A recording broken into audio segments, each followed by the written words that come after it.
En torno a la lectura abundan los mitos.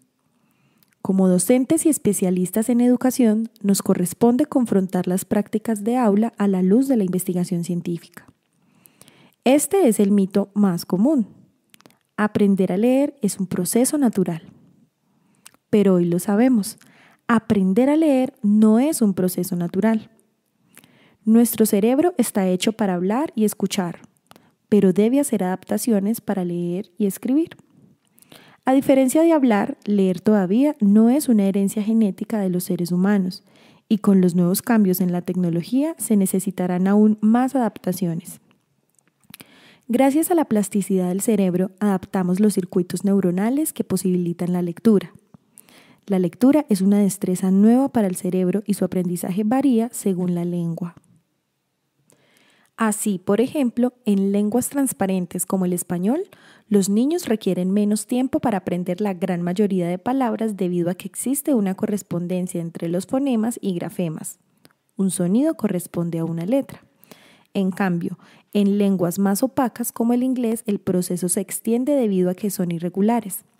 Una letra puede tener varios sonidos y un sonido se representa con distintas letras.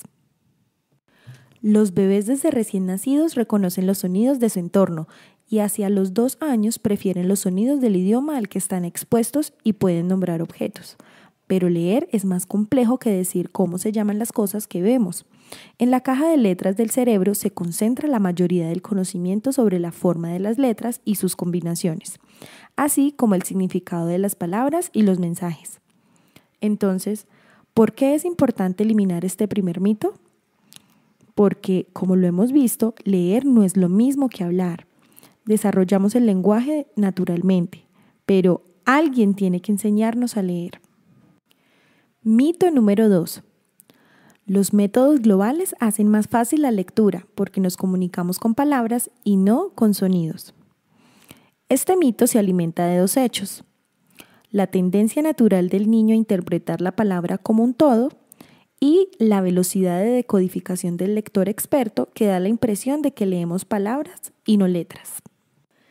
La investigación científica ha comprobado que los métodos globales, es decir, aquellos que enseñan palabras completas, son muchísimo menos eficaces que aquellos que enseñan de forma sistemática y explícita las correspondencias entre fonemas o sonidos y grafemas o letras.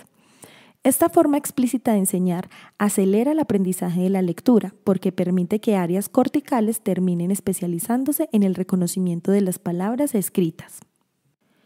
Si se expone al niño al mero descubrimiento o al uso de las letras de objetos de su entorno o a las letras de los nombres de sus personas favoritas, se corre el riesgo de que el niño no haga el reconocimiento de todas las acciones de sonido-letra en su lengua. Recordemos además que algunas personas tienen nombres de origen extranjero que no siguen la correspondencia sonido-letra del español y que algunos padres inventan cómo escribir el nombre de sus hijos. En lugar de ayudarles a descubrir las asociaciones entre letras y sonidos, se crea confusión o la idea de que no hay relación entre letras y sonidos. Al explicar a los niños la arquitectura básica de la lengua, es decir, que las palabras están compuestas por letras y las letras representan a los sonidos, se activa la caja de letras del cerebro y con ello el circuito de lectura universal del hemisferio izquierdo, que es el más eficiente. En palabras de los expertos, la enseñanza que enfoca la atención en las correspondencias entre fonemas y grafemas parece ser la más adecuada para el aprendizaje del niño y le permite un desarrollo autónomo. Además, también se ha comprobado que es el más eficaz en el caso de los niños disléxicos. La conciencia fonológica no es suficiente para aprender a leer. Además, se necesita el conocimiento del abecedario como código imprescindible para la decodificación fonológica, lo que permite al niño ir articulando los fonemas que forman una sílaba, ka, sa, y descomponer cada palabra letra a letra, c, a, s, a, para identificarla y conocer su significado. Cuando el proceso se va automatizando, el cerebro ya no necesitará descomponer cada palabra en las letras que la componen. Sencillamente, identificará su representación ortográfica y buscará su significado. El siguiente mito se refiere a que la velocidad lectora y la automaticidad son aspectos secundarios en la lectura. Este mito se alimenta en parte de una verdad. El propósito de la lectura es comprender, no leer rápido. Sin embargo, la comprensión de lectura requiere que la decodificación se haya automatizado. A través de la práctica, el niño automatiza el proceso de lectura, lo que le permitirá liberar el espacio en su memoria de trabajo y mejorar la eficiencia cerebral. Como indicó Dijen en el 2015, los lectores expertos activamos de forma paralela dos rutas neurales de procesamiento que son complementarias. La fonológica, que nos permite pronunciar las palabras nuevas e intentar acceder al significado de las mismas. Y la léxica, que es la que utilizamos para las palabras conocidas y que nos permite recuperar de forma directa su significado.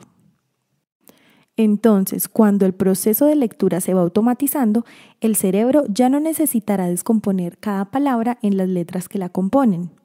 Identificará su representación ortográfica y buscará su significado. ¿Cómo sabemos si la lectura es automática?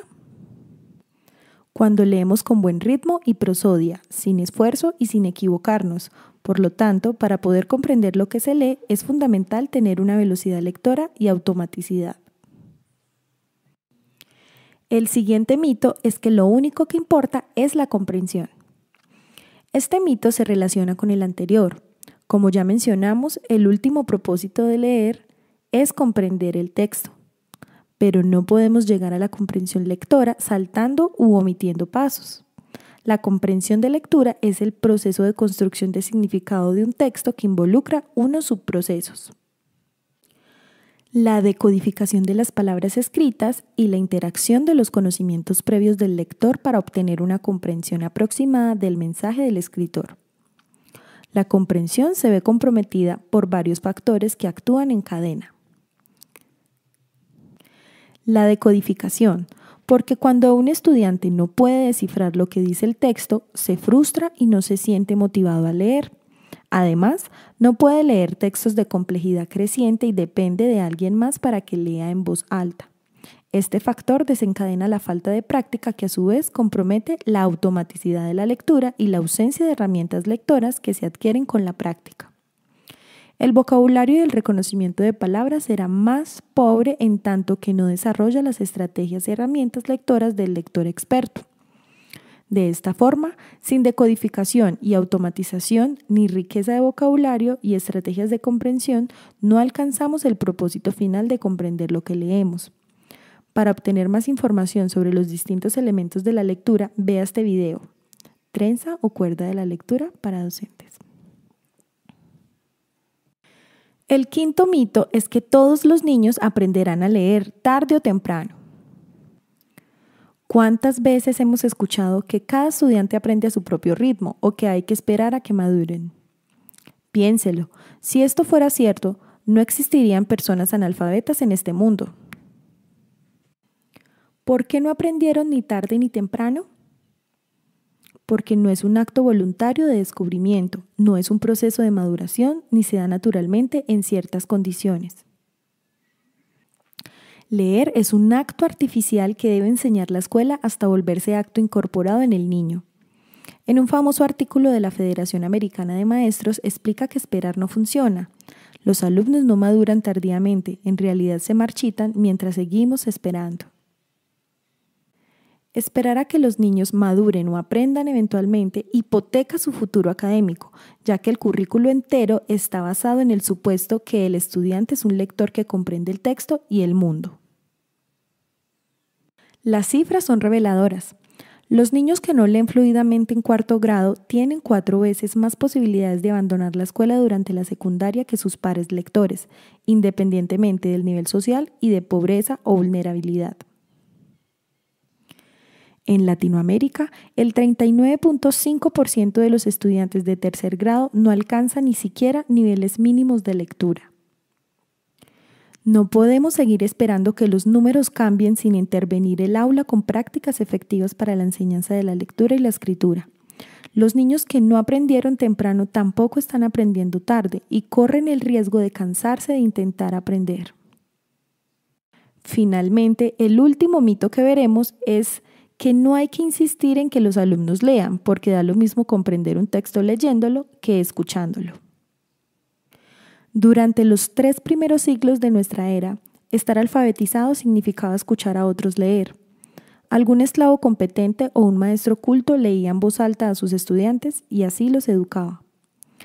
Solo hasta la Alta Edad Media se empezó a desarrollar el concepto de la lectura como un acto personal de recorrido por el texto. Leer a los estudiantes tiene un valor potente en la edad preescolar. Es la semilla de las habilidades prelectoras. Pero leer en voz alta a niños mayores, jóvenes y adultos no les ayuda a aprender a leer. Es un remedio temporal que termina agravando su situación porque enajena la lectura. Cuando los estudiantes no leen por sí mismos, se les impide tomar posturas personales e interpretar el texto desde sí mismos. El currículo después del primer grado se basa en la lectura independiente. Aquellos estudiantes que pueden leer por sí mismos tienen abiertas las puertas al mundo del conocimiento. Los que dependen de que su maestro les lea están encadenados a ese benefactor. Y la paradoja es que el docente que con fuerza defendió el mito de la no insistencia en la lectura será el primero en quejarse que su trabajo aumenta y se perjudica por aquellos estudiantes que no saben leer.